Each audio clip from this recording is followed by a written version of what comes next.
보소서 주님, 나의 마음은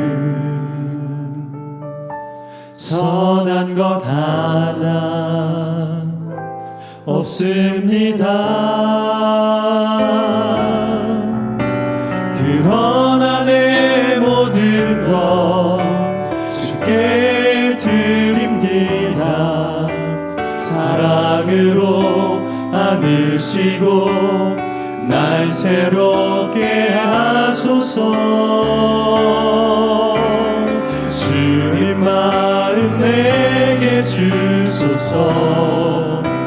내 아버지 주님 마음 내게 주소서.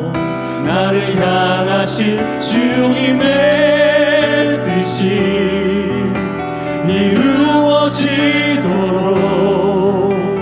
주님 마음 내게 주소서.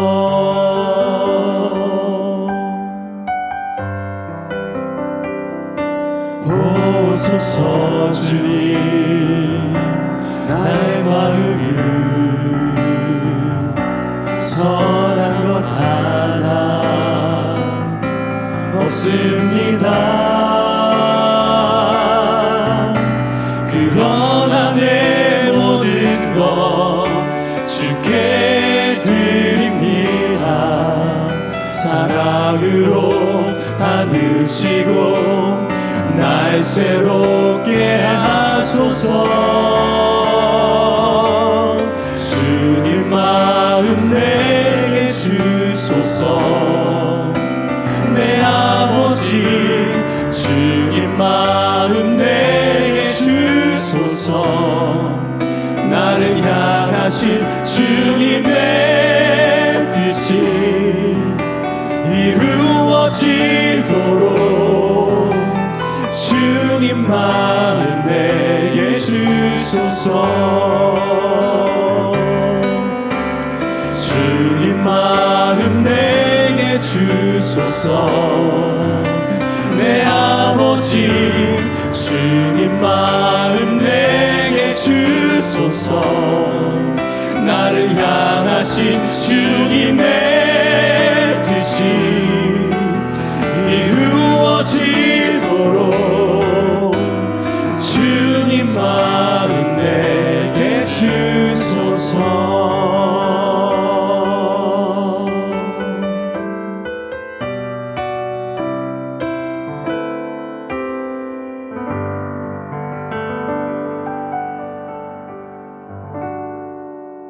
밤에 여호와께서 솔로몬에게 나타나사 그에게 이르시되, 내가 이미 네 기도를 듣고 이곳을 택하여 내게 제사는 성전을 삼았으니 혹 내가 하늘을 닫고 비를 내리지 아니하거나 혹 메뚜기들에게 토산을 먹게 하거나 혹 전염병이 내 백성 가운데에 유행하게 할 때에 내 이름으로 일컫는 내 백성이 그들의 악한 길에서 떠나 스스로 낮추고 기도하여 내 얼굴을 찾으면 내가 하늘에서 듣고 그들의 죄를 사하고 그들의 땅을 고칠지라.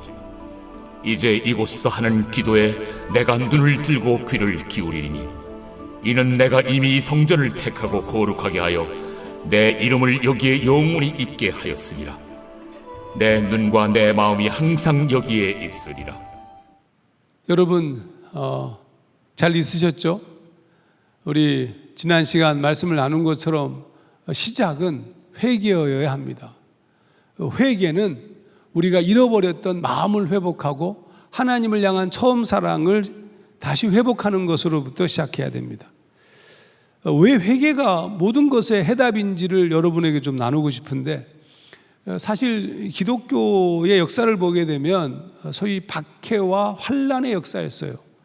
65년 AD 65년 네로의 핍박 여러분 잘 아시죠? 165년에는 안토니우스 역병으로 인하여서 엄청난 고통을 받았습니다. 249년에 시작된 두 번째 역병에는 알렉산드리아 인구의 3분의 2가 사망할 정도로 강력하였습니다. 그리고 그것만이 아닙니다. 이 초대교회는 역병이 났을 때 이 역병의 원인, 또 네로 황제의 그 화재 사건도 마찬가지지만 원인을 이 기독교인들 이들에게 돌렸어요. 그래서 여러분 313년에 로마 제국이 기독교를 소위 공인된 종교로 인정하기 전까지는 박해의 역사입니다. 박해의 역사. 제가 지난 시간에 얘기했던 바로 그 요한계시록도 소위 도미티아누스 황제, 엄청난 박해가 300년대까지 이루어집니다. 그런데 놀라운 일이 벌어졌어요. 교회가 부흥합니다. 오히려. 그러니까 313년에 기독교를 로마 제국이 인정한 이유가 뭐냐? 그건 교회가 부흥해서 그래요. 도대체 왜, 아니 그렇게 압박과 박해가 있고 그렇게 역병의 모든 원인으로 기독교에게 책임을 전가하고 있었는데 어떻게 해서 이런 일이 벌어졌을까? 로드니 스타크가 쓴 기독교의 발흥이라는 책을 보게 되면 그 이유를 바로 이 역병과 박해가 그 이유라고 얘기하는 거예요. 왜 역병과 박해가 이유일까? 그 가운데서 기독교인들이 다른 가치를 드러냈기 때문이라는 겁니다. 그러면 이 다른 가치를 드러낸, 그래서 여러분 이 콘스탄티누스 황제 때 313년에 로마 제국의 소위 공식적 종교가 되는데, 그때 로마 제국이 6천만 명이었는데 그 중에 500만 명에서 750만 명이 예수를 믿었답니다. 집단 개종이 이루어진 거죠. 120명이 오순절 성령의 사건을 통한 소위 말하면 회심이 이루어졌는데, 그로부터 말이죠, 몇백 년이 지나지 않아서 로마 제국의 대표적 종교가 될 만큼 엄청난 집단 부흥이 일어났어요. 그럼 그 이유가 뭘? 그러니까 그 과정 가운데서 소위 말하면 교회가 다른 가치로 살아났던 거예요. 그러면 그 시작이 바로 회개입니다. 하나님이 회개로 준비시키셨어요. 여러분 오순절 사건을 자세히 살펴보시면 120명이 성령의 충만함을 받고, 그 중에 베드로가 예루살렘 저작거리로 나가서 소위 복음을 증거할 때 예루살렘 백성들이 그 음성을 듣고 우리가 어찌할 거라고 외칠 때, 그때 얘기했던 베드로의 설교가 이겁니다. 너희가 회개하여 각각 예수 그리스도 이름으로 세례를 받고 죄사함을 받으라. 그리하면 성령의 선물을 받으리니 라고 얘기했습니다. 소위 회복의 시작은 어디에 있었냐면 저들의 소위 회개에 있었어요. 회개를 통하여서 찾아온 것이 영적 부흥의 사건이었습니다. 영적 부흥이 이루어진 그들은 단단한 소위 믿음의 견지를 유지할 수 있었고, 그렇게 약하고 박해가 심각하게 우리를 몰아붙이고 아픔으로 우리를 끌어당길 때, 그때 하나님이 더 선명하게 보이기 시작하였고, 그리고 다른 존재로서의 모습을 드러내기 시작했습니다. 그러니까 박해와 역병이 무엇을 드러내게 했느냐 하면 기독교가 진리라는 것과 기독교의 진정성이 드러났어요.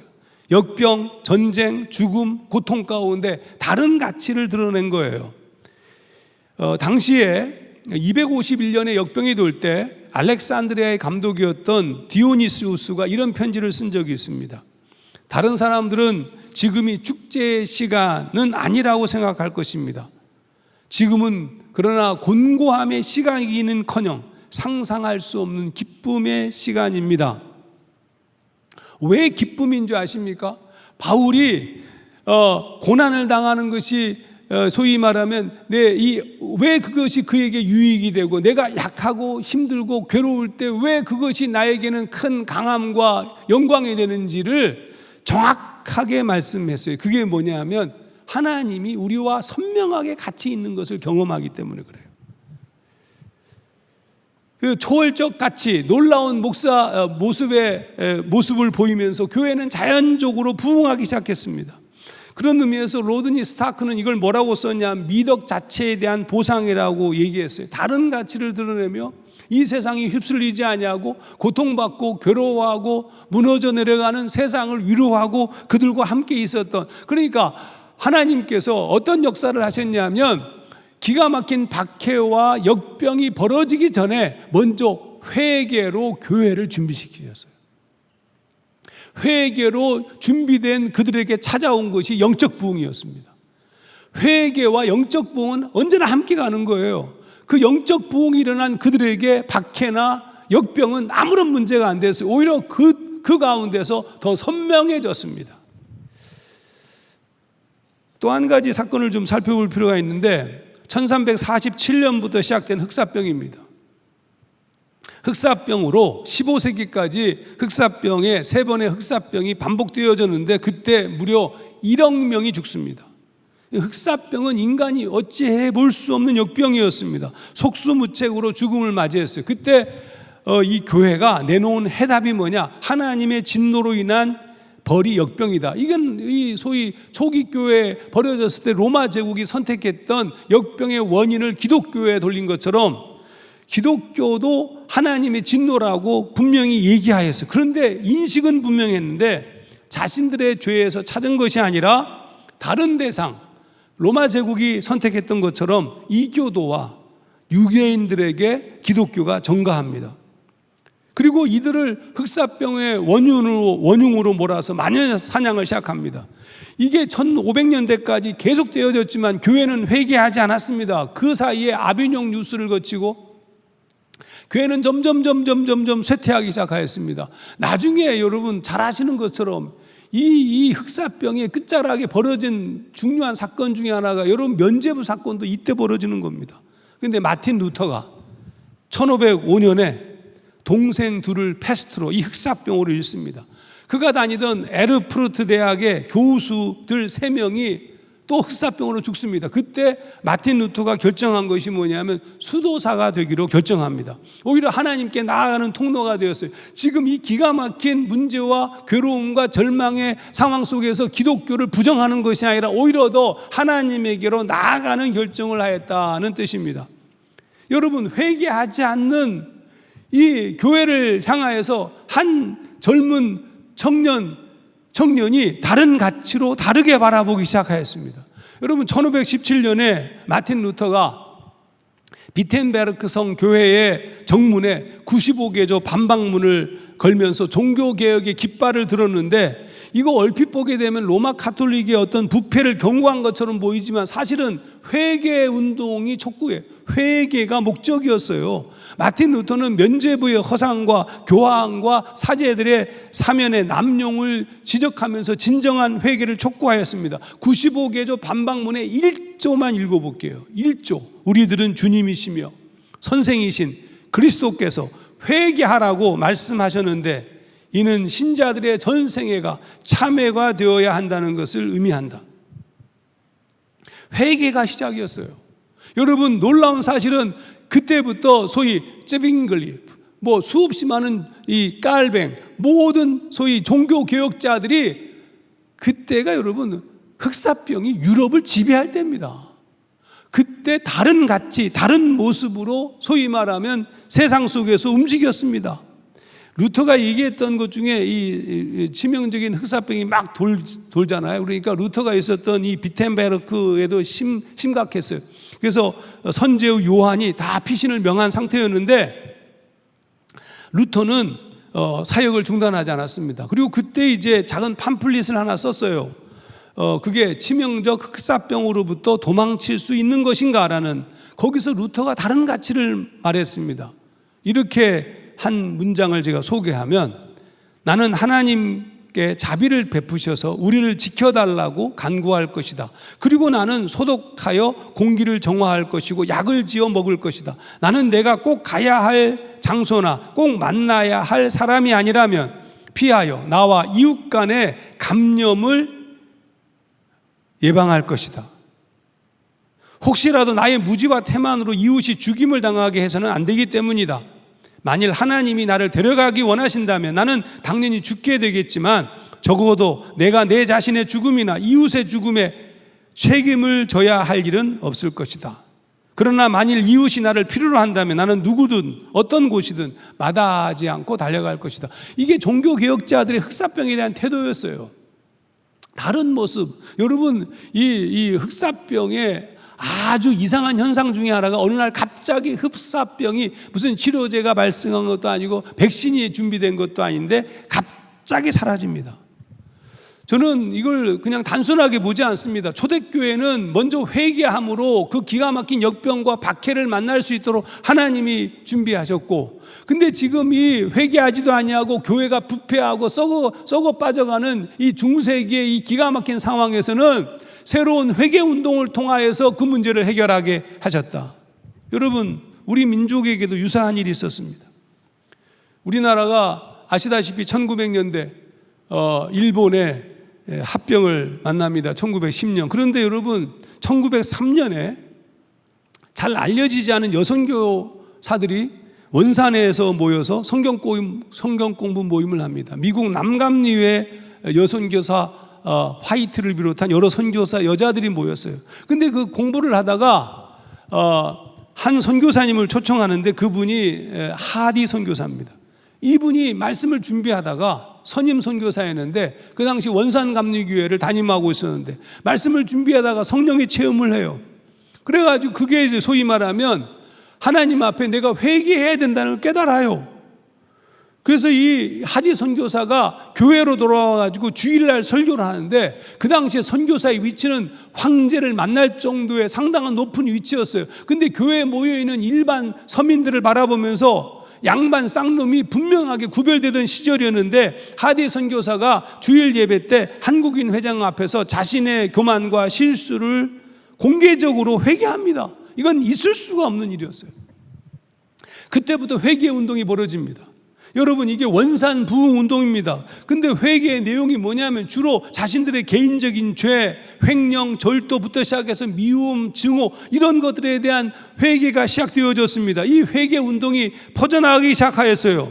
여러분, 1903년도부터 시작되어진 그 회개 운동의 한 지점을 만나는데 그게 1905년 을사늑약입니다.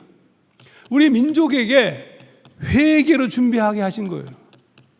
우리의 회개가 의미가 있는 겁니다. 일본의 저지른 죄에 비하면 우리의 죄가 아무것도 아닌 것이었지만, 근데 여러분, 하나님께서 우리에게 먼저 정결한 존재가 되게 하셨어요. 여러분, 이게 계속해서 부흥운동은 퍼져나갑니다. 그리고 1907년, 여러분, 이 원산 부흥운동은 1907년에 평양 대부흥운동을 촉발시킵니다. 평양 대부흥운동의 핵심은 뭐냐? 그것도 회개였습니다. 1907년 1월 2일부터 15일까지 평양 장대현 교회에서 부흥회가 열렸는데 그때 모여서 그들이 한 것이 회개예요. 한 문장만 읽어보겠습니다. 한 사람씩 일어나서 자신의 죄를 고백하고 꼬꾸러져 그리고 나서 바닥에 엎드려져 자기가 죄인이라는 완전한 고통 속에서 바닥을 쳤다. 다시 회개의 고백 후에 그들은 참을 수 없는 울음을 터뜨렸고 우리 모두 함께 울었다. 평양 대부흥운동이라는 책에 나오는 한 부분을 제가 읽었습니다. 여러분, 기가 막힌 이 1907년에 평양 대부운동의 끝자락에 1910년 한일 합병을 만나지만 기독교가 이 모든 싸움을 이길 수 있는 힘을 갖습니다. 여러분, 1919년 삶의 운동이 일어났을 때 그 주체는 기독교였습니다. 이후 우리나라의 독립운동과 건국과 민주화 운동의 모든 중심에 기독교가 있었습니다. 여러분, 그러니까 그 시작이 어디냐면 1903년에 이 기가 막힌 상황에서의 원산 부흥운동과 1907년의 평양 대부운동, 그 부흥운동의 핵심이 뭐냐? 회개라고요. 회개가 영적 부흥의 운동을 일으켰단 말이에요. 그 놀라운 능력을 가진 부흥된 존재들이 이 무너진 세상, 완전히 일본이 다 우리를 다 삼켜 먹었을 때도 포기하지 아니하고 주를 바라봄으로 걸어올 수 있었던 거죠. 여러분, 크리스찬 독립운동가 이름을 제가 몇몇만 거론해 보겠습니다. 굉장히 많지만 남포 애법 청년회 총무로 을사늑약반대에 참여했던 김구, 서재필, 안창호, 이준, 신채호, 안중근, 주시경, 남궁옥, 전덕기, 이동희, 이승훈, 이상재, 윤동주, 유관순, 김규식, 이승만, 이상설, 헤아릴 수 없을 만큼 많은 독립운동가들이 전부 크리스찬이었어요. 하나님 앞에 회개하고선 교회와 크리스찬들은 영적 부흥을 경험하였고 민족과 함께 독립운동을 지속할 수 있는 힘을 갖게 되었어요. 오늘 우리에게 필요한 게 뭘까? 우리에게 필요한 것은 값싼 위로가 아니에요. 우리에게 필요한 것은 무엇이 필요하냐면 하나님 앞에 회개함으로 그분이 주시는 새로운 영적 부흥이어야 됩니다. 우리가 종료주일로 부르는 일요일에 예수님이 예루살렘을 향할 때였습니다. 예수님이 감람산 벳바게에서 나귀를 타시고 출발하였는데 수없이 많은 사람들이 예루살렘 성 그 들어가는 데까지 많은 사람들이 겉옷을 깔고 종려나머지를 흔들고 예수를 맞이했습니다. 근데 여러분, 예루살렘 성 가까이에 이르렀을 때 갑자기 예수님이 이상한 행동을 보이셨어요. 누가복음 19장 41절, 가까이 오사 성을 보시고 우시며 이르시되, 주님이 우셨다는 거예요. 단순한 울음이 아니었습니다. 헬라어 성경은 에클라우센 에피아우텐 이렇게 쓰고 있는데, 여기서 울다라고 쓰여진 동사 자체가 단순하게 운다는 뜻이 아니라 흐느끼며 운다는 클라이오입니다. 흐느끼며 울었다. 왜 흐느끼면서 울었을까요? 여러분, 가깝게는 예루살렘의 멸망을 막을 방법이 없습니다. 70년 여러분 티투스에 의해서 멸망을 당하잖아요. 길게는 세상의 멸망과 종말을 막을 방법이 없습니다. 예수님이 막을 수 없다는 뜻이 아니라 주님이 능력이 없기 때문이 아니라 타락의 결론이기 때문입니다. 여러분, 종말이라는 것이 주님이 막을 수 있어요. 근데 종말이 이루어지는 이유가 뭐냐? 하나님 없이 사는 것의 마지막 결론이 종말이에요. 그러면 왜 주님께서 우셨던 거예요? 왜 예루살렘을 보면서 탄식한 겁니까? 주님이 하신 말씀이 이거예요. 강도의 구렬이 되어버린 교회. 하나님 앞에 온전한 기도하는 사람이 아무도 없는 교회, 그것이 위기였다는 겁니다. 그러니까 우리가 회개한다는 것은 무슨 차원이냐면 기도할 수 있는 자가 된다는 뜻이에요. 우리가 회개에 영적 부흥이 이른다는 것은 회개를 통해서 기도가 이루어지고 기도할 때 영적 부흥이 일어나는 거예요. 예루살렘을 향해서 예수님이 오신 이유는 거기에 그런 존재들이 없이 강도의 소굴로 성전이 바뀌었기 때문입니다. 솔로몬이 성전을 듣고 드린 기도 앞에 하나님이 응답하시면서 이렇게 말씀하셨습니다. 내 이름으로 일컫는 내 백성이 그들의 악한 길에서 떠나 스스로 낮추고 기도하여 내 얼굴을 찾으면 내가 하늘에서 듣고 그들의 죄를 사하고 그들의 땅을 고칠지라. 악한 길에서 떠나, 회개입니다. 기도하여. 여러분, 회개한 자만이 온전한 기도를 드릴 수가 있습니다. 회개한 자가 온전히 기도를 드리며 하나님을 찾을 때 하나님의 마음이 움직여 우리를 회복하고 우리를 새롭게 하는 겁니다. 오늘 우리가 지금 이 만난 기가 막힌 상황에서 우리가 뭘 해야 될까? 회개를 먼저 해야 됩니다. 하나님과 멀어진 부분들에 대한 회개가 시작되어야 될 것이고, 우리의 교만했던 부분들에 대한 회개, 우리의 죄, 더러움에 쌓여있던 것, 하나님과 멀리 떨어져 있는 우리의 교만과 우리의 모든 것들을 주님 앞에 내려놓아야 됩니다. 그리고 그 회개가 시작되어지면 그때 우리의 입에서 기도할 수 있는 힘이 생길 것입니다. 왜? 주님께서 들으시니까, 우리의 기도에 주님이 응답하시니까, 정결하고 깨끗한 영혼들이 간구할 때 주님께서 반응하실 수밖에 없기 때문에 그때 우리에게 영적 부흥이 시작될 것입니다. 영적 부흥이 시작될 때 주님이 하신 말씀처럼 내가 하늘에서 듣고 그들의 죄를 사하고 그들의 땅을 고칠지라, 이런 놀라운 새로운 변혁이 시작될 것입니다. 우리가 지금 만난 코로나19 사태는 분명히 어렵고 힘든 시절이지만, 또 교회에 찾아올 수 없는, 성전에 모일 수 없는 그런 시간의 아픔은 있지만, 오히려 지금 여기가 어쩌면 야곱이 만났던 그 광야일 수도 있고, 지금 이곳이 어쩌면 문을 꼭꼭 닫고 정말 위협적인 상황을 만났던 다니엘의 상황일 수도 있고, 근데 그래서 기회입니다. 우리가 이 사실을 알고 회개하고 주님 앞에 기도로 나아갈 수 있다면, 여러분, 그 놀라운 이 상황들을 놓치지 마시고 전심으로 주를 바라봄으로 회복의 영적 역사가 일어나는 여러분 모두가 되기를 주의 이름으로 축원합니다. 기도하겠습니다. 하나님 아버지, 우리가 만난 상황 앞에 당신을 바라봅니다. 흔들리지 않는 시선으로 주님을 고정해서 바라봅니다.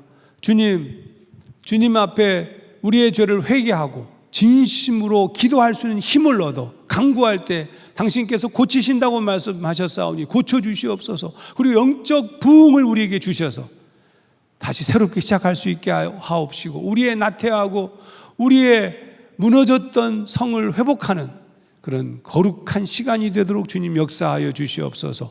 그리고 그렇게 기도하는 자들에게 하나님의 놀라운 위로와 평화를 더하시옵소서. 감사드리며 예수님 이름으로 기도하옵나이다. 아멘.